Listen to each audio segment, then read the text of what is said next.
자, 친구들 안녕하세요. 오늘도 즐거운 날입니다.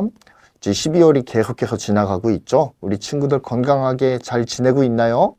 날씨가 많이 헐렁해졌는데 우리 친구들 감기 조심하고, 또한 12월에는 어떤 날이 있죠?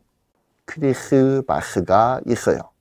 크리스마스는 선물 받는 날 아니에요. 빨간 날? 예, 빨간 날이 맞기는 하죠. 그런데 의미가 있는 빨간 날이에요. 뭐냐면 우리를 위해 십자가를 지시기 위해서 이 땅에 내려오신 우리 예수님을 기념하는 날이 바로 크리스마스잖아요. 크리스마스가 속해 있는 이 12월을 한 달 동안 나를 위해 이 땅에 내려오신 예수님을 깊이 있게 생각하고 그 은혜에 감사할 수 있는 그런 하루하루를 살아가는 우리 친구들이 되기를 소원합니다. 자, 그럼 우리가 오늘 살펴보아야 할 공과의 제목을 한 목소리로 크게 읽어볼게요. 시작! 내 이웃의 집을 탐내지 말라. 예, 오늘 이 제목을 가지고 하나님의 말씀을 깊이 살펴보는 시간을 가질게요. 오늘 우리가 살펴볼 성경 본문은 출애굽기 20장 17절 그리고 열왕기상 21장 1절로 29절 말씀이에요. 그중 우리가 좀 더 주의 깊게 살펴보아야 할 오늘의 암송 구절은 출애굽기 20장 17절입니다. 다 함께 오늘의 본문 출애굽기 20장 17절을 읽어볼게요. 시작! 내 이웃의 집을 탐내지 말라. 내 이웃의 아내나 그의 남종이나 그의 여종이나 그의 소나 그의 나귀나 무릇 내 이웃의 소유를 탐내지 말라. 아멘. 오늘 주어진 말씀을 배경으로 해서 탐심은 죄이며 하나님 안에서 받은 것에 대해서 만족하고 감사하는 삶을 살아야 함을 배우는 시간을 갖겠습니다.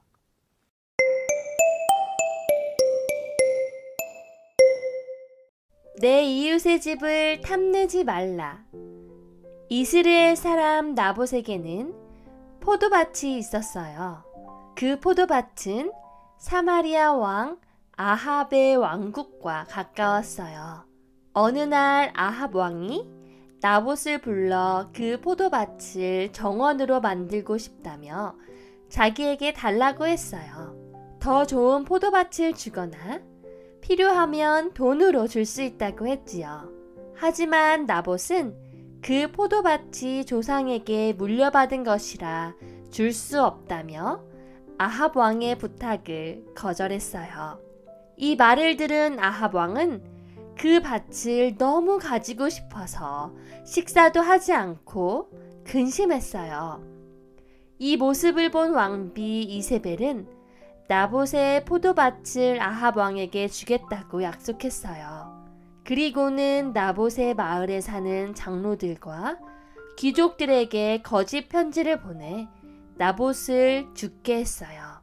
그리고 그 포도밭을 빼앗아 버렸지요. 하나님께서는 이런 아합 왕의 모습을 좋아하지 않으셨어요.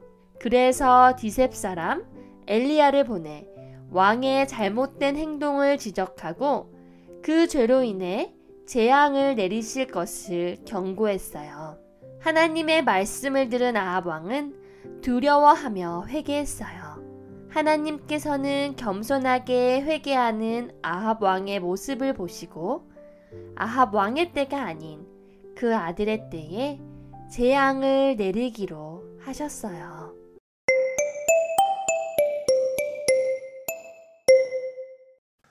자, 친구들, 10계명의 마지막 10번째 계명은 내 이웃의 집을 탐내지 말라예요. 탐심은 나에게 있는 것들에 대해서 만족하고 감사하는 마음이 아니고 더 갖기를 원하고 빼앗으려고 하고, 남은 가지고 있지만 내가 가지고 있지 않은 것들에 대해서 욕심을 부리고 갖고자 하고 부적절한 것들을 생각하면서 그렇게 남의 것을 탐하는 것이 잘못된 것임을 하나님께서 알려주고 계세요. 자, 오늘 성경 이야기에서는 욕심과 탐욕을 가졌던 한 왕의 이야기를 들었죠. 바로 북왕국 이스라엘의 왕인 아합 왕에 대한 이야기였어요. 그 배운 내용을 토대로 해서 성경 퀴즈에 답을 해보는 시간을 갖겠습니다. 한번 오늘 본문 열왕기상 21장 1절로 29절의 말씀을 쭉 찾아보면서 그 정답을 공과에 적어보는 시간을 갖겠습니다. 자, 한번 활동해 볼까요?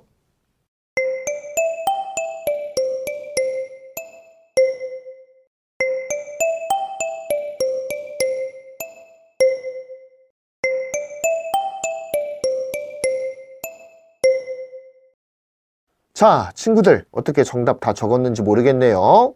한번 선생님이랑 같이 한 문제씩 풀어보도록 하겠습니다.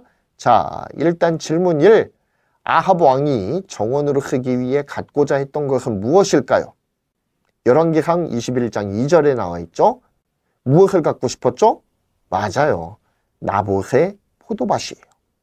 아합 왕은 자신의 왕궁 근처에 포도 농사를 짓고 있었던 나봇의 포도원을 탐냈어요. 위치가 좋았던 것 같아요. 정원으로 사용하려고 했던 거를 보면. 자, 그런데 그 욕심이 발로가 돼서 나중에 끔찍한 일을 저지르고 말아요. 어떤 일을 저질렀을지는 뒤에서 다시 한번 살펴보도록 하겠습니다. 자, 두 번째 질문. 나봇이 포도밭을 아합 왕에게 줄 수 없었던 이유는 무엇일까요? 자, 이것은 열왕기상 21장 3절에 나와 있죠. 바로 조상이 대대로 물려준 유산이었기 때문에 그런 거죠. 자, 그런데 여기에서 좀 더 깊이 들어가 보아야 할 것은 뭐냐면 하나님의 율법에 보면 모든 이스라엘 백성이 갖고 있는 땅의 소유가 누구의 것일까요? 바로 여호와 하나님의 것이라고 분명하게 규정해 놓고 있어요. 그래서 하나님께서 이스라엘 사람들에게 땅을 빌려주는 형식인 거야. 그래서 이 하나님께서 이스라엘 백성에게 빌려주신 그 땅을 잘 가꾸고 유지하고 관리해야 될 책임이 그 땅 주인에게 있었던 거예요. 그리고 그 하나님으로부터 물려받은 그 땅은 자손 대대로 이어가면서 계속해서 있는 것에 만족하면서 자신의 것 안에서 분수를 챙기면서 살아갈 수 있도록 하나님께서 율법으로 아예 정해놓으셨단 말이에요. 자, 그런데 아합 왕이 그 모든 것을 알고 있음에도 불구하고 어떻게든 그 나봇의 대대로 내려오던 그 땅을 차지하고 싶어서 혈안이 되어 있었다라는 거죠. 하지만 나봇은 하나님의 뜻대로 이것은 하나님께서 우리 조상에게 주셔서 나의 대까지 물려받아온 조상 대대의 땅이기 때문에 줄 수가 없다라고 분명하게 말했던 것이죠. 자, 질문 3번. 나봇의 포도밭을 갖지 못해서 괴로워하는 아합 왕을 위해서 이세벨이 세운 계책은 무엇이었는가? 자, 열왕기상 21장 8절로 10절에 나와 있죠. 어떤 거냐? 나봇의 마을에 장로와 귀족들이 있겠죠. 그 귀족들한테 거짓 편지를 보내서 나봇을 죽게 만들자라는 계획이었어요. 그래서 결국 아합 왕과 이세벨은 이 계획을 실행으로 옮기고 나봇은 죽임을 당하게 돼요. 그리고 나봇의 포도밭은 자연스럽게 아합 왕에게 귀속이 됩니다. 끔찍하죠. 욕심이 한 사람을 죽이는 데까지 나아간 거예요. 자, 네 번째 질문. 엘리야 선지자가 전한 하나님의 말씀을 들은 아합 왕은 어떻게 했습니까? 열왕기상 21장 27절에 그것이 나와 있는데 답을 보면은 두려워하면서 회개했어요. 결국에는 하나님한테 회개를 하더라라는 거죠. 아합 왕은 대표적인 하나님을 무서워하지 아니하였던 교만하고 악한 왕이었지만 결국엔 자신의 잘못이 들통나자 하나님 앞에 무릎 꿇고 회개할 수밖에 없었어요. 남의 것에 욕심을 낸 결과는 양심의 가책 그리고 회개로 이어지게 되었어요. 하지만 하나님께서는 뭐라 그랬죠? 죄에 대해서는 반드시 책임을 물으시는 공의의 하나님이라고 말씀드렸잖아요. 질문 5번으로 넘어갑니다. 자, 하나님은 아합 왕에게 어떤 벌을 내리셨나요? 열왕기상 21장 29절에 나와 있는 말씀인데 어떤 대가를 치러야만 했는지 알아보면 아합 왕의 시대가 아니라 그 아들 시대에 재앙을 내리기로 결정하셨어요. 그러니까 죄에 대한 대가는 나의 대가 아니더라도 그 후대더라도 하나님께서 반드시 치르게 하신다라는 사실, 우리가 잊어선 안 될 거예요. 그래서 우리는 하나님 앞에 죄를 지으면 회개해야 돼요. 자, 그러면 하나님께서 그 죄를 누구한테 물으실까요? 오늘날에는 예수님께 물으세요. 우리 예수님께서 십자가에 못 박혀 돌아가셨기 때문에 우리의 죄값을 대신 치러주시고 대신 용서를 구하시는 거예요. 만약에 선생님이 옆에 있는 친구의 볼펜 하나를 훔쳤어요. 자, 그래서 내가 이것을 너무 양심의 가책을 받아서 친구한테 볼펜을 돌려주고 하나님 앞에 회개를 했어. 그러면은 어떤 일이 벌어지는지 아세요? 하나님이 그래, 네 죄는 용서하지만 너의 죄의 그 행위 자체에는 내가 벌을 내려야 한다. 그러니 너에게 이러이러한 벌을 내릴 거야 라고 말씀을 하시는데, 그때 하나님과 나 사이를 누가 가로막느냐면 예수님께서 딱 십자가를 지고서 가로막으시는 거예요. 그런 다음에 어떤 말씀을 하시느냐? 하나님, 죄의 잘못을 위해서 내가 이렇게 십자가에 달렸잖아요. 그러니 내 핏값을 받으시고 저 불쌍한 친구의 죄악은 용서해 주세요. 예수님께서 나의 잘못을 대신 하나님께 구하면서 용서를 구하시는 것. 그게 바로 중보자의 의미예요. 아, 예수가 너를 위해 십자가에 못 박혀 죽었으니 너는 죄를 이미 탕감받았다. 용서받았다. 이렇게 되는 것이죠. 하지만 우리가 받아야 될 심판을 예수님께서 대신 받으신 것이기 때문에 이것이 죄의 대가가 우리에겐 없으니까 막 살아도 된다라는 근거가 되어선 안 돼요. 죄에는 반드시 대가가 있고, 아무리 예수님께서 이 땅에서 지었던 죄에 대해서 대신 용서를 구하시고 대신 죄값을 받으셨다라고 하더라도 우리가 하나님 앞에 올라가서 최종 심판 때에는 그 모든 것들이 다 집계가 돼요. 그리고 상급의 차이가 있게 돼요. 그러니까 이런 것들을 생각해 보면 우리가 죄를 짓지 않는 것 그 자체가 정말로 중요하겠죠. 그러니까 우리 친구들, 나중에 하나님 앞에 가서 하나님 앞에서 부끄러움을 당하지 않으려면 어떻게 해야 되겠어요? 나의 가진 것, 하나님께서 나에게 허락하신 것에 감사하면서 만족하는 삶을 살아야 돼요. 남의 것에 욕심 품지 않고 정말로 내가 가진 것에 만족하면서 하나님께 감사하는 삶을 살아가기를 간절히 축복합니다.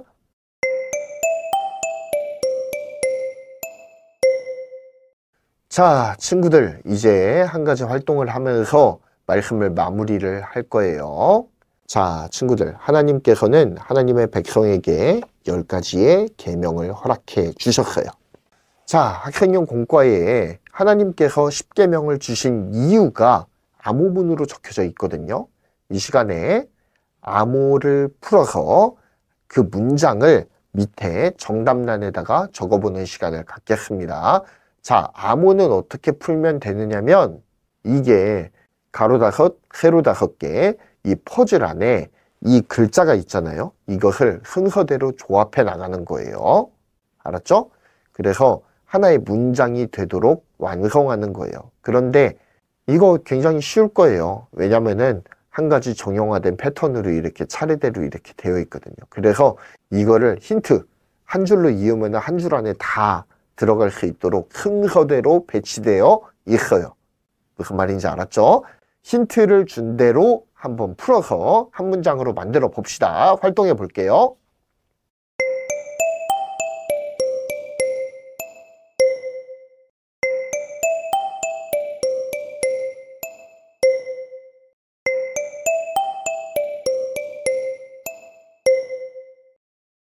자, 친구들, 문제 다 풀었나요?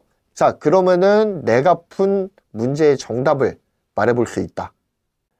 예, 한번 말해보세요.